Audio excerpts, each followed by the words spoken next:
Hi, everybody. Today's September 30, 2024, and it's a little bit later into the day in Beirut, Lebanon, where my guest, Eli Khoury, is. I came upon him through X, and he's a journalist, writer. Eli, tell us a little bit about yourself and obviously the situation in Lebanon and Beirut. Well, I'm technically not a journalist. I'm more of a publisher and a comms specialist, mainly strategic, political, and brand comms, and a publisher on the side as well. However, I'm generally an activist, and I do express myself sometimes heavily on X and other social media platforms. I'm sort of like in your face type of, I have no objective. I don't want to become neither a minister nor a deputy, or none of that. So I'm allowed to say my thoughts freely, if you wish. Yeah, that's me. Well, I like that. At our peril, some of us do that. I tend to, speak my mind. And, it works out one way or another. People either, like you, hate you, but if there's, you wind up with a different crowd of people sometimes. I was interested in your interview, you were being interviewed perhaps. Perhaps you can frame that with us. I saw it kind of making the rounds. You're talking about all the people, who didn't quite care about, victims in Sudan, victims in Syria. Yeah, frame that discussion narrative a little bit for us. Well, I need to give you a bit of a parenthesis, historical parenthesis. I mean, recent history. Since the formation of the country, I mean, in 1920, and then the independence of France in the 30s or 40s, I think. I'm starting to lose dates. But since that time, the basis of the country was built upon two premises. That there are two main communities in the country. One is labeled as Christian, the other is labeled as Muslim, that own or share that country together at equal base, and that if you want, a neutrality from regional issues would be the norm. We lived this way up until roughly the 40-something, late 40s or 50s, where we had even a non-aggression agreement with Israel, and things were supposedly going to be happily ever after. I would like to remind everybody, at that time we used to be called the Switzerland of the Middle East, not because we looked like Switzerland, but because the economy was one of the highest in the world, the progress, zero illiteracy, you name it. Any index, you would find it at its best then. Then Nasser happened. And then half of your community, and a lot of even the Christians who tend to lean left or towards Arabism and stuff like that, bought the story, and they all started believing in what is started to become a historical cause between Arabs and Israel, or Muslims and Israel, rather than taking it to what it really is, i.e. technically an Israeli-Palestinian issue, right? Now, that was an overwhelming, if you want, mood, especially among the Sunni majority in that part of the world, whereby everybody felt, if you want, anger or whatever you want to call it, and Nasser represented that sort of dream. We all know the story after that.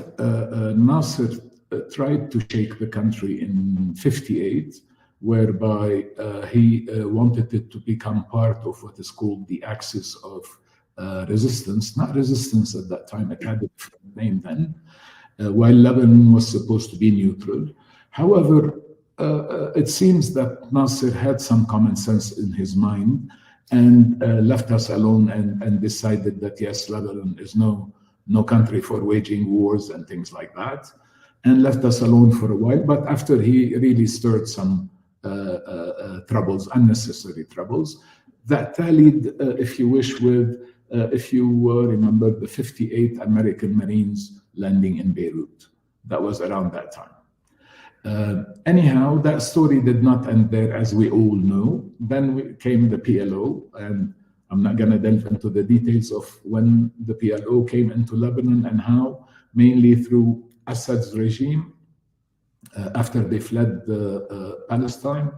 So we ended up with the PLO, and the PLO decided to, roughly speaking, use the country as a replacement, use our country as a replacement. The war was not at all Christians versus Muslims, as even the most, if you want, learned media would like to portray it. It was never is. It was never that way. Meaning, yes, it might sound, the fanfare might be of religious context and what have you, but the base has always been political. It's really, really East and West. It's really, really democracy versus autocracy, or free market versus oligarchy, and things of the sort. However, especially the Axis tends to want to utilize, if you want, religion to its favor, and because they would like to turn any fight, whether it's Israeli-Palestinian, whether it's Lebanese left versus right, let's say, whatever the fight is, they would love to turn it into a religious fight so that they accolade it to a historic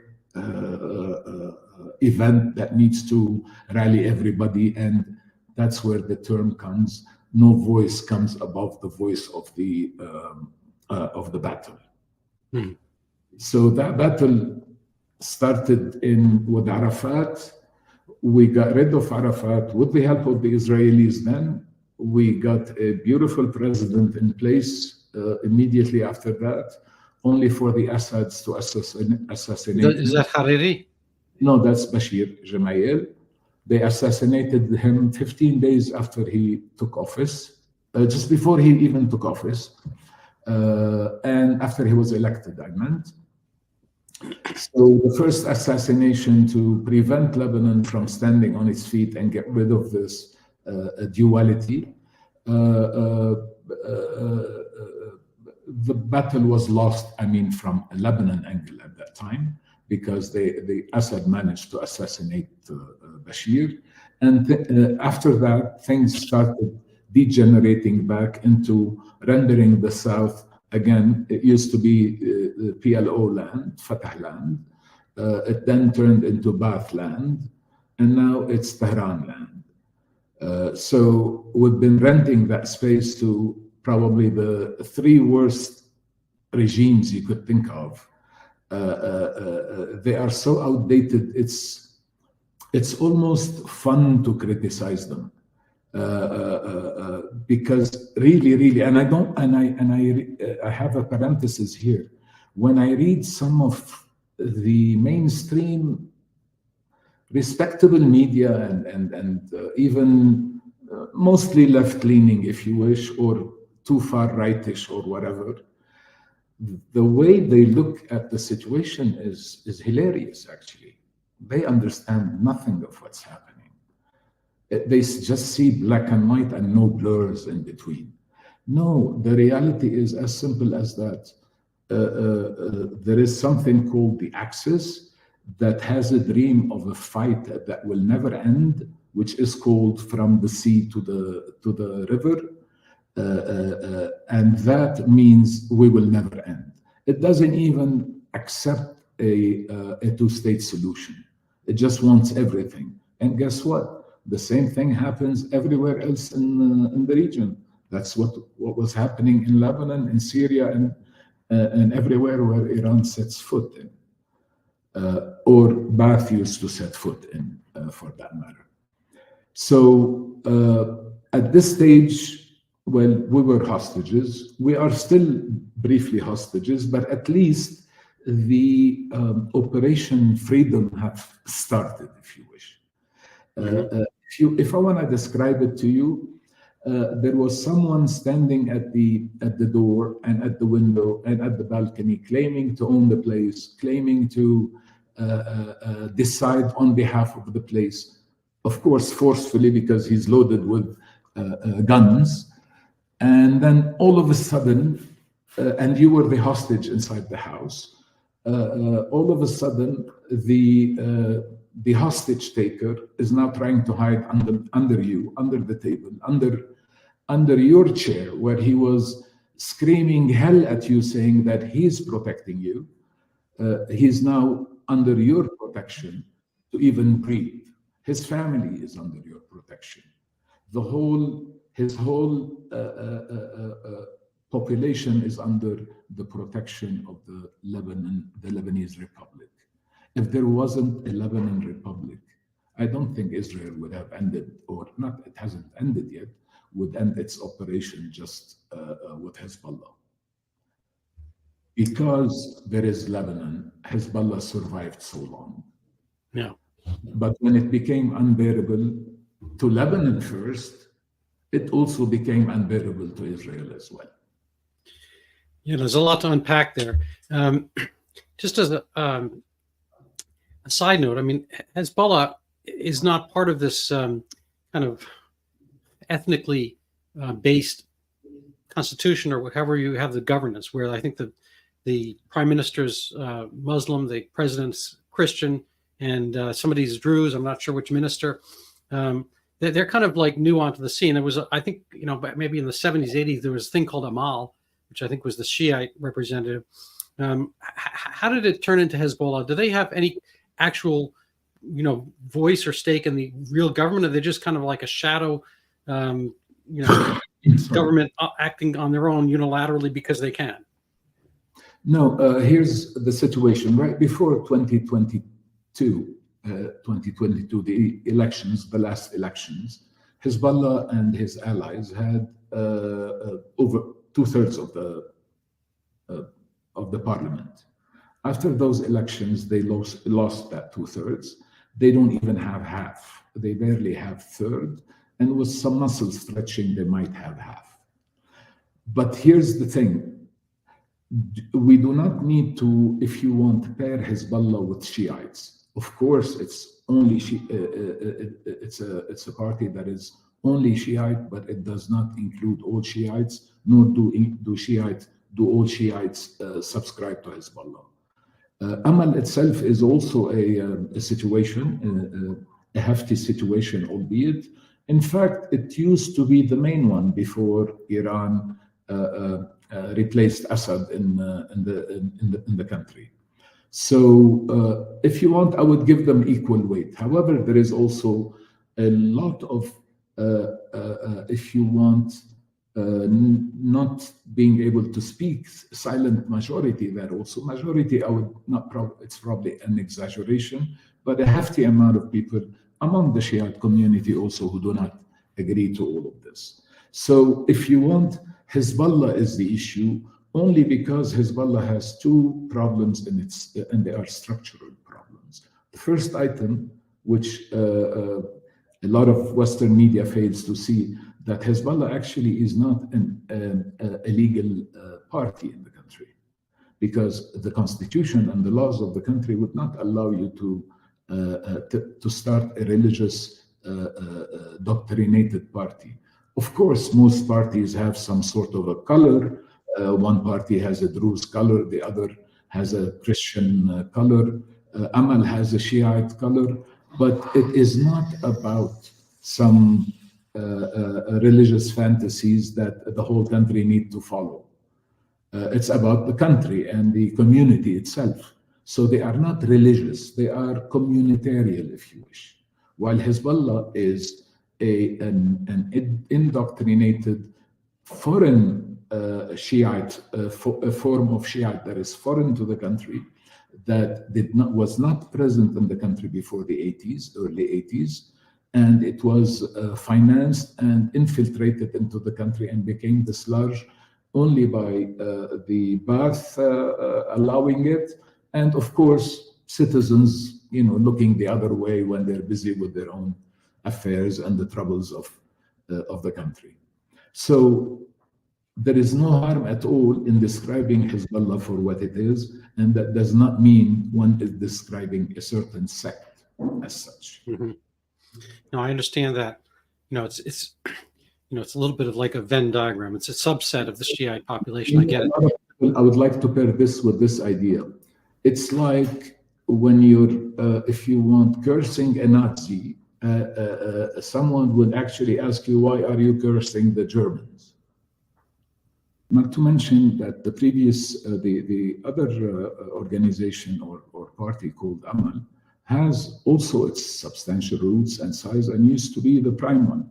However, what is not known and people don't refer to is that Hezbollah in itself is actually a party that is unconstitutional. It's illegal because in Lebanon, you are not, according to the constitution and the laws at least, you're not allowed to have a religious party.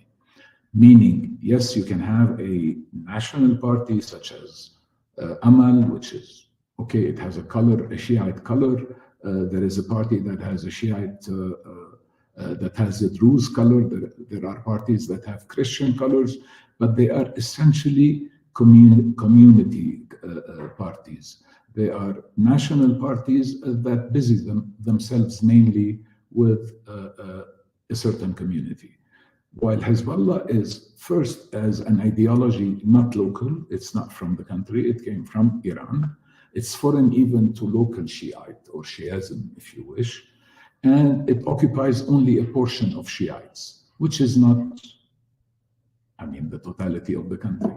However, in terms of politics, they only have today about roughly, even with their Nabih Berri, with their ally, they have a third barely, and they can muster through force, which they probably don't have anymore,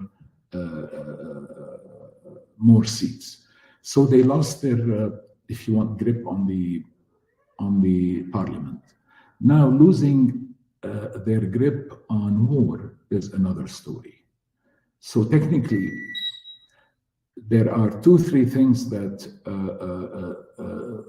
can be, if you want. Sorry, I lost my thoughts here, so you can. No, that's okay. That's okay. It's really about Hezbollah as a political party and Hezbollah as a governmental force. Historically, they weren't really part of, the kind of history and fabric of Lebanon. Not until the 80s. And I think Lebanon, presents a country that people, here they may be losing the mix of, Egypt, Syria. They kind of, lose the distinction of Lebanon's unique situation. As you were mentioning earlier, it formed out of, as a colonial France, I guess.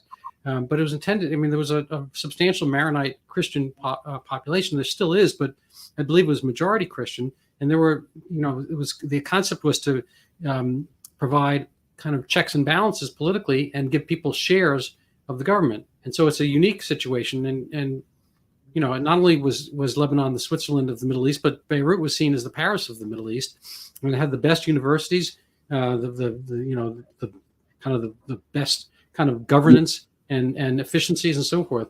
And that, it wasn't always like at war. It seems like war has been applied, externally to a fair extent from the PLO. When I guess after the Black September, they got expelled from Jordan and made their headquarters in Lebanon, and then they got expelled from Lebanon back to Tunisia, I guess.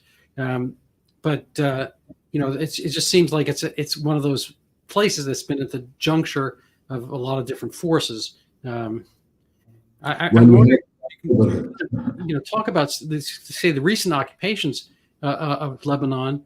Syria was there, 25 years till the early 2000s, and Lebanon and Israel, kind of defensively took south of the Litani River, I think, for 22 years or something like that. How did the people in Lebanon react to those things? I thought Syria was never going to leave, frankly. I was surprised they did. And have they left? And what's been, kind of the concept of kind of Lebanese nationalism? Is there an urge, for Lebanon, for Lebanon's sake, or to stop being the crossroads and under the footprint of these other powers and forces? Well, first we have to understand. I mean, I'm sorry, it's going to have to be a lengthy explanation. No, that's good. That's what I'm here for. I like to learn. All right. So first, we have to remember one thing. Though they are called by sects, i.e., I'm called a Maronite if I were to be termed by my own sect, and the other is called a Druze or whatever. We don't actually call ourselves. It's a way of identifying where we come from. It's more of a geographic, societal identification of, if you wish. And it has historical roots because a lot of it is more geographical than historical. You will find a kaza, which means a district, that has been for hundreds of years and even probably over a thousand of years of two communities or three or four or more, like Druze or Christians or Shiites or Christians or Sunnis or Christians and so on and so forth, living together and living peacefully most of the time, unlike what people tend to believe that we've always had trouble. I'm trying to explain this to say that this sectarian identification is mainly, unless in time of danger, is mainly a geographic sort of social identification that no one, i.e. reciprocally from either sects, would be bothered by. It's not like you're talking nonsense. However, in the law, you are not supposed to have a religious party. Therefore, most parties have to be national and allow everybody to join them. Well, if it turned out that a majority of certain sect only joined that party, then the party becomes, if you wish, with a sectarian color. That has nothing to do with the case of Hezbollah. Hezbollah is a foreign agent to Iran, no matter how many Lebanese think he represents. For all we care, I mean the rest of the Lebanese and from all sects included, we don't care what the Iranian thinks. We don't care what their objectives in life. We don't care what they're trying to tell us they want to do. In fact, we don't believe it, let alone we don't care.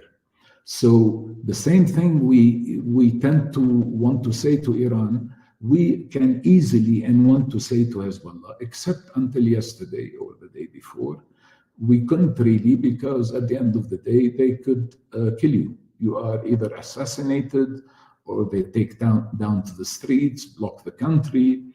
They could do whatever they wanted. I wonder if they can still do this. Some warn that, you know, the next generation of leadership might take to the streets and create trouble. I personally doubt. I think people have had enough. But anyhow, I diverted here.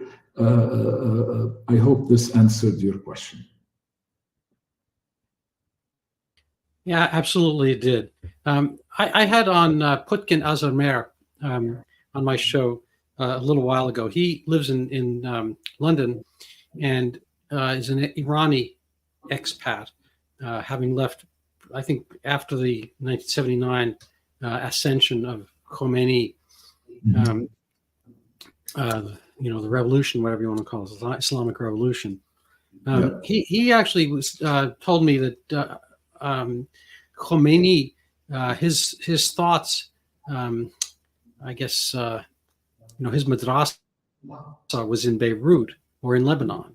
And a lot of the seeds for this kind of Shiite, say, I don't know if you want to call it what you want to call it, ascendancy or. No, I see where you're going with that. If you don't mind, I'll answer quickly. No, it's exactly the opposite. Shiite Lebanese Shiism, if you wish.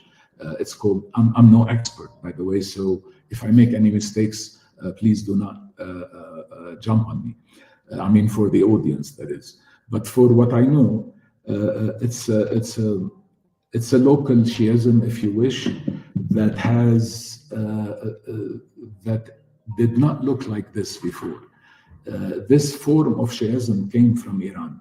Now, the story of coming from Lebanon is not about Khomeini, is about Iran itself becoming Shiite. Iran used to be Sunni, And when they decided to become Shiite, just to counter the Turkish opponent, their enemy were the Turks at that time. So Iran was Sunni, Turkey was Sunni. They were killing each other. Iran decided to become Shiite for some, I don't know, I'm no expert, I said.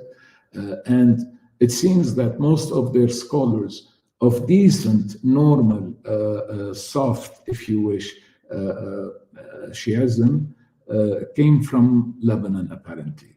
Not the one that Khomeini preaches. That's the one that is more of a common item rather than anywhere else. It's not even an Iraqi item, i.e. Najaf.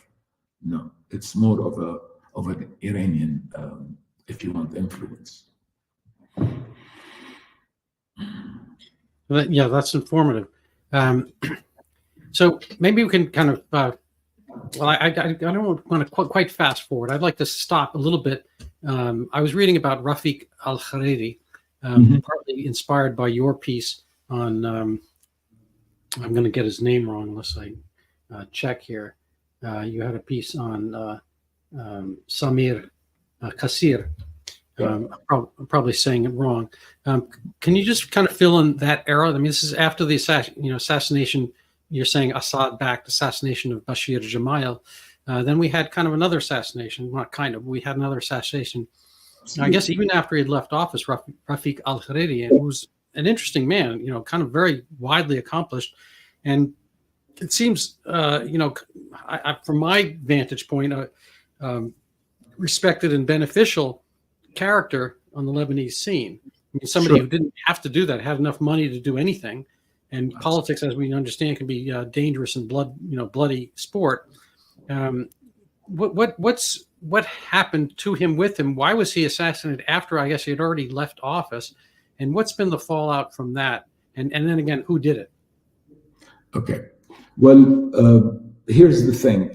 Bashir Gemayel in reference and Rafiq Hariri in reference. There is also a third assassination of substance, which is Kamal Jumblat, the leader of the Druze at that time. There is also the disappearance of the leader of the Shiites of the time, i.e. Musa Sadr in Libya. If you've noticed, I just mentioned a number of names. That doesn't mean these are the only names. I'm talking about these are the highest of the highest, if you want to talk about community leadership.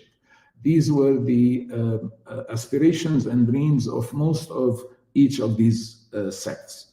Well, all these were assassinated by the same axis, changing management in time.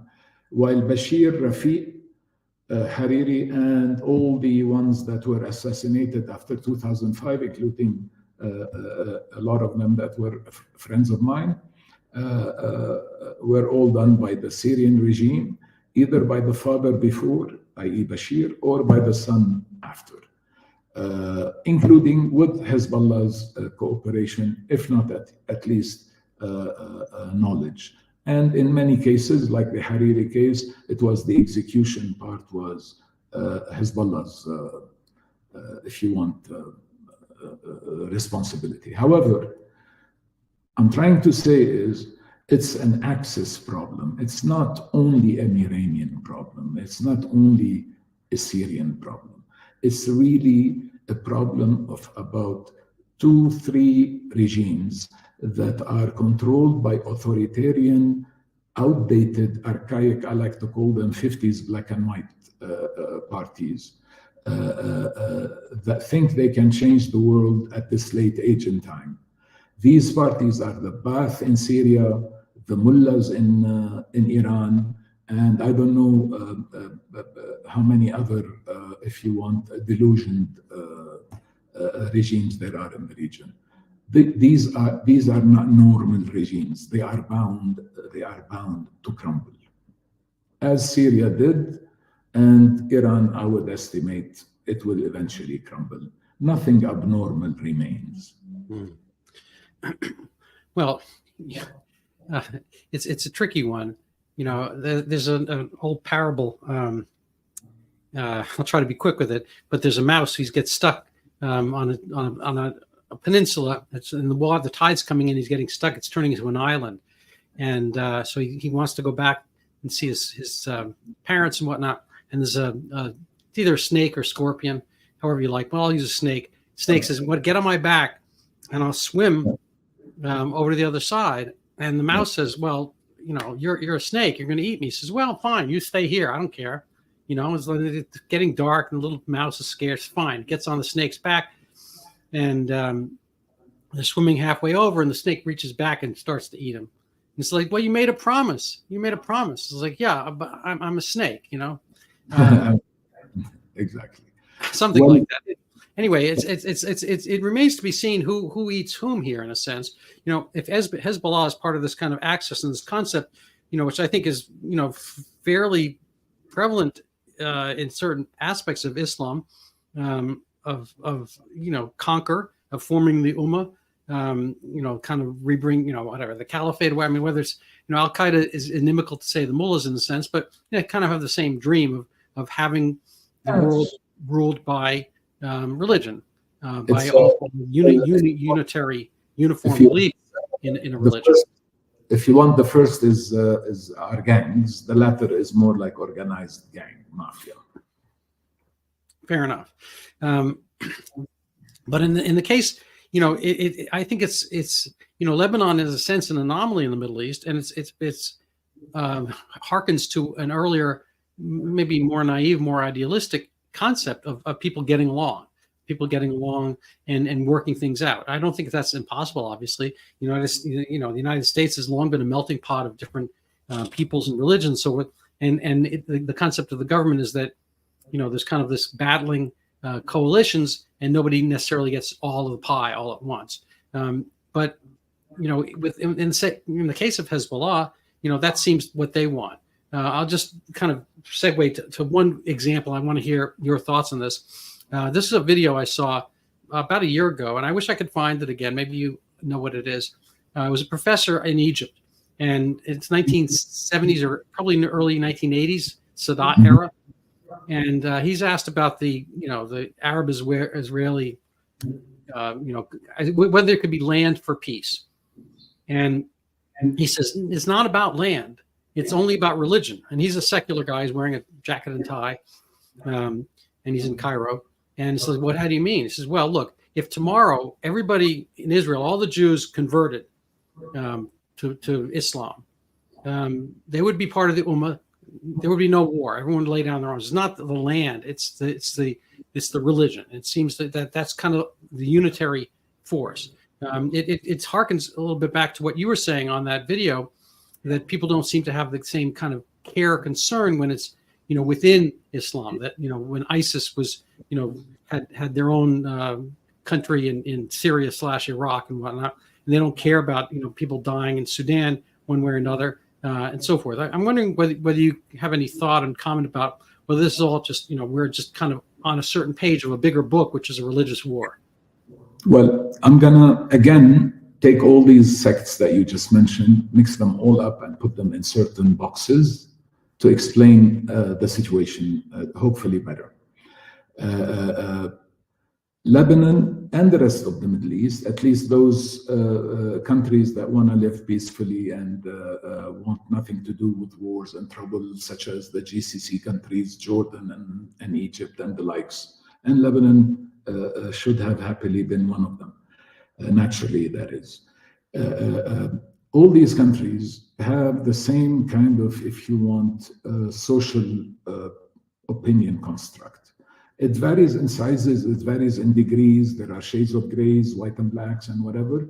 But these are the, if you want, two main components and with each two subcomponents. There is a component that believes that the country comes first. There is no ummah, no religion, nothing that supersedes the country. I.e., one can be Lebanese, Muslim, Christian, or whatever, can be Egyptian, Muslim, Christian, or whatever. All these feelings are put aside when it comes to the country, and the country comes first. That's one camp. The second camp is the Ummah type of people, and they're not only religious. Some of them are, if you want, nationalist in the negative sense, if you wish. They believe in the Arab Ummah or some bigger Ummah, with a lot of religious connotation, of course, but that's besides the point. These do not care first about the country that you're in. They do not care about Lebanon first. They do not care about Jordan first, or Egypt first, or Saudi first, or first. They care about whatever, if you want, hallucination, in my opinion, they have in their mind, and then the country. Now, I said there are two main camps. Within these two main camps, you have in the good camp, you have also those who, you have a portion that doesn't really mind or care or has an equal, if you want, view of Palestinians and Israelis, even when there is a religious factor to it. Some of them are this way. Within the same camp, there are those people that, no, they do feel anger and they feel resentment to Israel at the account of the Palestinians and Gaza and all the horrible stuff that is happening. However, they stop at that, i.e. they do like every decent Arab or neighbor would do. They can help, support, whatever. So these are, I call them the normal people. Now you have the others. Some of them are religious fanatics. Some of them are nationalistic fanatics. However, it's a code for religious tones, if you wish. And of course, on the left side. Now, suffice to note that these four boxes exist, irrespective of which size, which is the prominent, or which are the prominent boxes size-wise, depending on which country or society you're talking about. Everything changes depending on which box is the overwhelming power or the one in control. Whether through peaceful means, i.e. legitimacy, such as in monarchies, or through democracy, such as in probably the only Arab republic in the region that is fully democratic, I think, by now. No, I mean, there are more, maybe. However, that's not the point. So it's either peaceful democratically or monarchically, if you wish, or by force, such as Hezbollah, such as Ba'ath, and the likes. So once you classify these, irrespective of whose religion, or an overwhelming religion or sect in one of these boxes, doesn't change really anything. This is more of the rhetoric. The reality remains a way of life and how one wants to go to work the second day or not. No, I appreciate that. I listened to the commenter Brigitte Gabriel, and that wasn't her name. She was Lebanese Christian, and you know, in the 70s, I guess, you know, there were murders in and around her village, and I believe from her parents, she emigrated. There was this kind of a big migration out of Lebanon by the Maronite Christians, I think, more. Has that settled down after the Syrians left? Yeah, Hezbollah seems to be more towards Israel, but are things kind of quiet? Can people go, you know, from one part of Beirut to another, or are they safe within certain parts of it? Say North Beirut versus South. No, we're really an amazing. I mean, considering the size, it's a small country. It's barely the size of Maine, I think.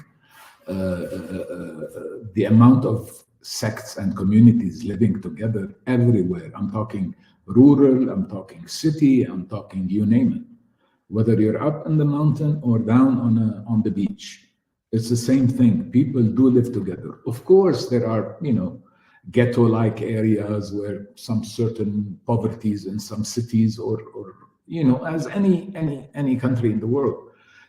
If you take the population minus the infringement of regional parties, i.e. I call them ballistic parties, i.e.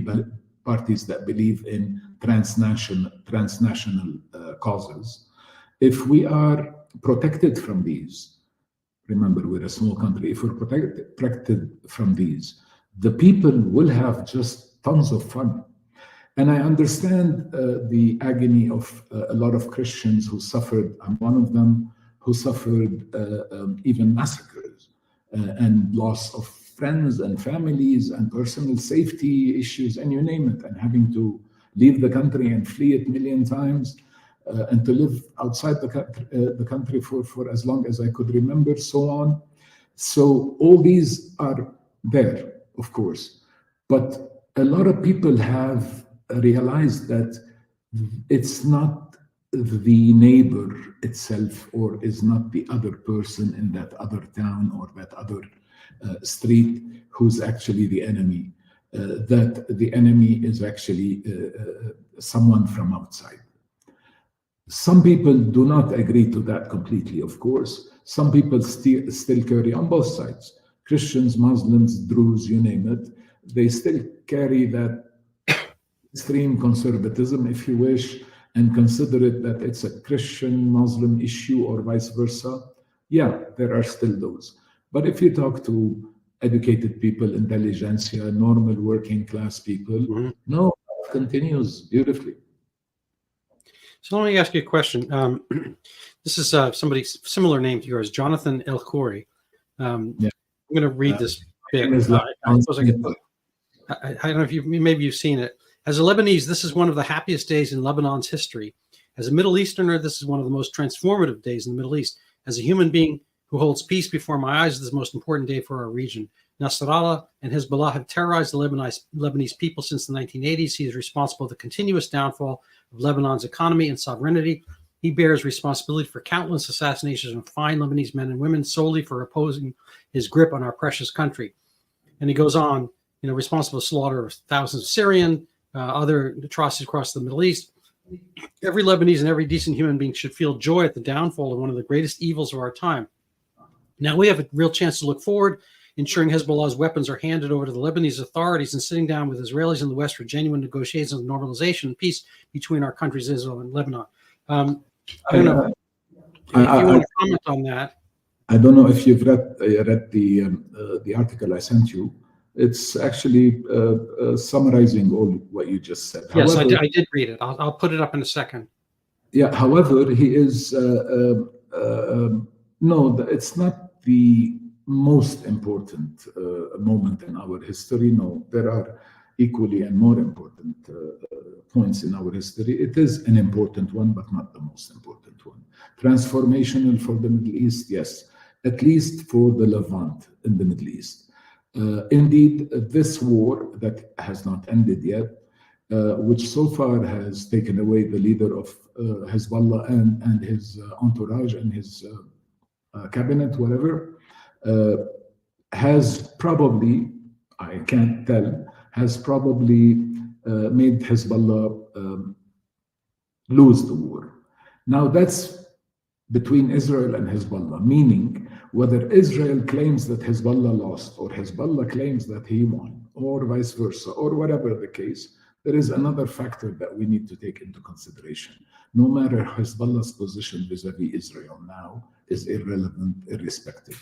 Hezbollah has lost vis-a-vis the Republic of Lebanon first. Hezbollah's claim to fame has been always the fact that it can actually deter or protect, which is never the case, Lebanon against Israeli aggression.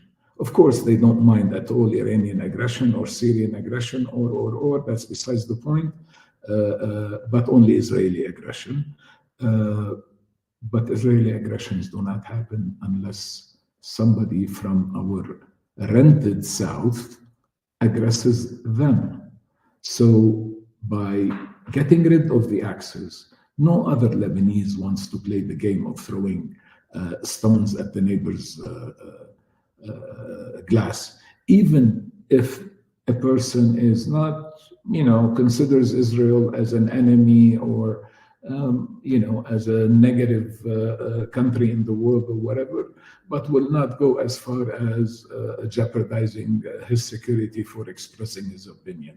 Like you would see in an American university. We have a lot of these here too. So that could happen, but that does not create war. So yes, without Hezbollah, without the arms of Hezbollah, I don't care, or no one cares if Hezbollah remains as a group. Maybe changing the name and the doctrine might help. But it's the arms issue that is the problem. And I don't care if that's Israel's objective as well. I don't care if Israel would like to see Hezbollah's arms destroyed and Hezbollah destroyed. That's not what I care for. I care for what Lebanon wants. Lebanon cannot afford, does not want to have Hezbollah nor the arms of Hezbollah. That's has been made as clear as possible with elections, with media, with every voice that you can or as many voices as you can see on the social spaces and media. No, that's well put. I'm going to put in the background your article here. This is I guess it's titled "The Next Day." It's in nowlebanon.com, and you can't read it right here, but there is an X article as well if you wish. It's up to you. Oh yes, I saw it there as well. Yeah.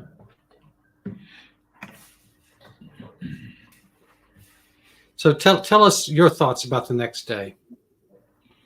Well, first we have to see what the next generation of Hezbollah leadership is going to do. So far, we've been promised that they will continue fighting. Of course, that means Israel is going to continue fighting as well. So far, hoping, of course, there are collateral damages that are, one could hope that they don't happen. Of course, there are agonies of the people and children and families, which I'm so happy that anybody from any community in the country are actually being helpful and being supportive of all those who are refugees now or are fleeing dangerous areas. However, the war seems to continue being surgical, which is, it works, at least from Hezbollah or military point of view. So unless there is a land invasion, which I personally don't think it's necessary, but how am I to think? But the war can continue like this and Hezbollah won't be able to survive it. But that's besides the point. The rest of the work is internal. We need to tell the new leadership of Hezbollah, not me, I mean the deputies, the responsibles of the parties, at least those parties who claim to care about the country, they need to tell the new leadership of Hezbollah that we do not care whatsoever about your opinion about how the security of Lebanon is maintained, nor how we should run the country, nor anything of that sort. We first need to fix your legal situation and see if it works with democratic norms. And then, of course, that excludes any possibility of having your own arms or your own machine for that resistance thing. Anyhow, they used to have a claim that, well, we cannot let go of our arms until the Lebanese army is well equipped. Well, here's the lie, it exploded on its own. Well, what do you want? Well, now you're saying that because Israel and the whole NATO and the whole Western world is attacking you, you are in trouble. Which meant that all the armament that you've been promising will not counter Israel and the NATO. So do you expect the Lebanese army to what? Reach up the level of NATO to counter it? So the whole premise, that whole, if you want, naive premise that a lot of people actually reverberated in the country is now destroyed. It's meaningless. When you fight Israel, at least as an army, you are fighting Israel and the NATO. Let's not kid ourselves. And America and almost every country in the West. So realizing this deletes that claim that, oh, we won't give our arms until the army is well equipped to protect us from the Israelis. So they lost their claim to fame. Their second, they have no other claim to fame, especially that they've been in charge of the country for about 30 years now. They took us to a bloody disaster, the port explosion, a financial Ponzi, i.e., if they were a board of directors of a company, they would be not in jail now, they'd be hung. Yeah, it's well put. You mentioned the explosion. Management-wise, they blew it. So in war-wise, they blew it. So what else is there? Just get the hell out of here. Right. Well, there's a couple of questions. First of all, a side question is that big Beirut explosion from a few years ago on the wharf, on the pier next to the water there. I'm wondering what that was. I mean, we never really heard the answer to that. Was that a Hezbollah munitions cache? Why did it go off? So forth. But secondarily, I think to some of your points you mentioned earlier that Hezbollah seems to be an applique. It seems to be part of what you call an axis. It's not necessarily inherent to Lebanon. Absent Irani money and absent Irani influence and absent Syria, I guess forced by the the Bashar Assad Irani.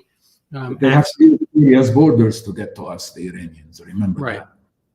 But without kind of the Irani nurturing of Hezbollah, would it still be there? And would it be there going forward if that somehow could be broken? Not at all. Not at all. No.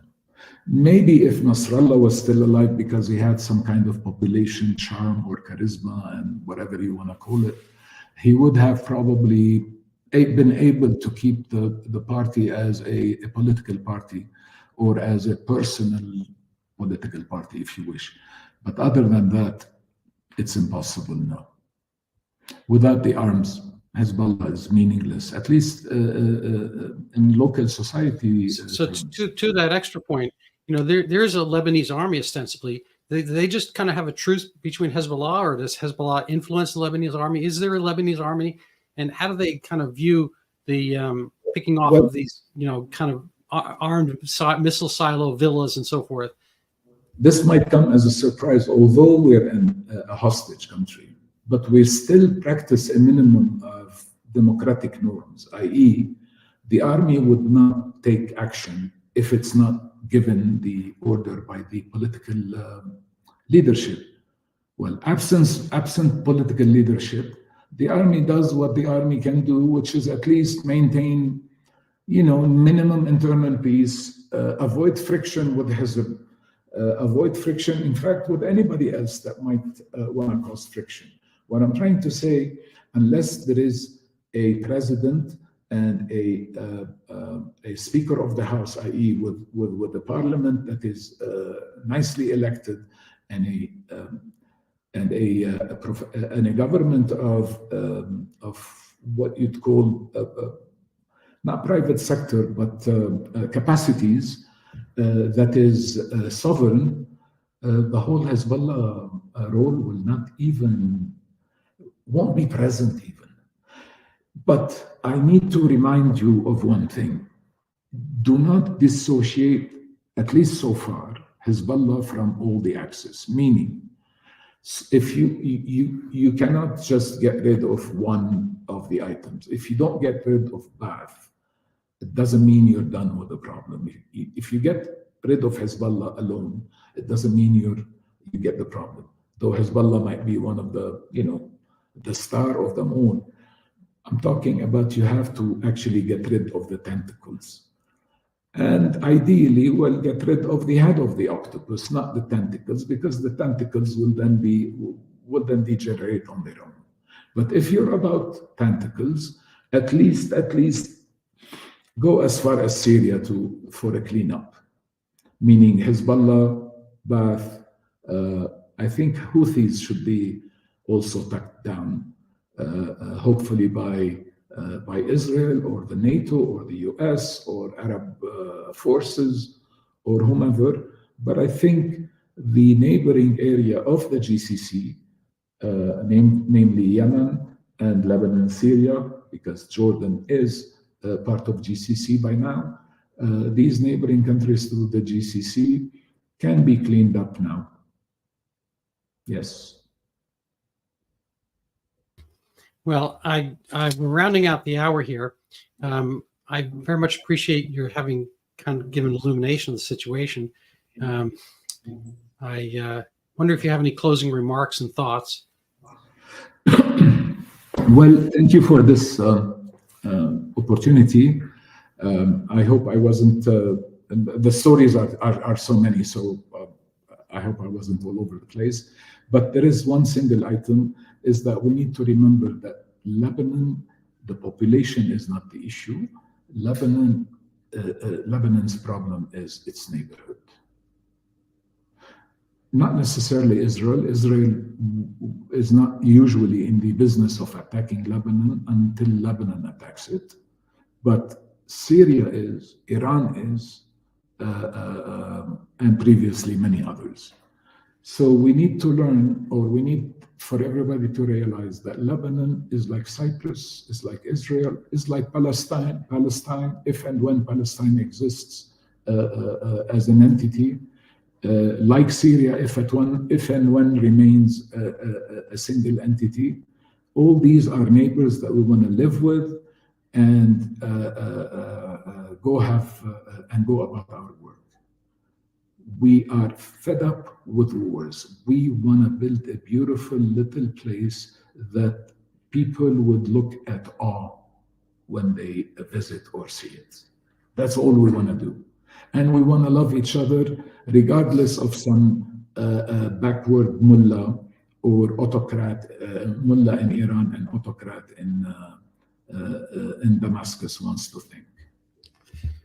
Well, I second the emotion and the thought. So thank you so much, Eli, for being on. I will post this up on Twitter. We'll give your links as well. The link, please. Yeah. So you have a wonderful evening. Thank you so much for joining.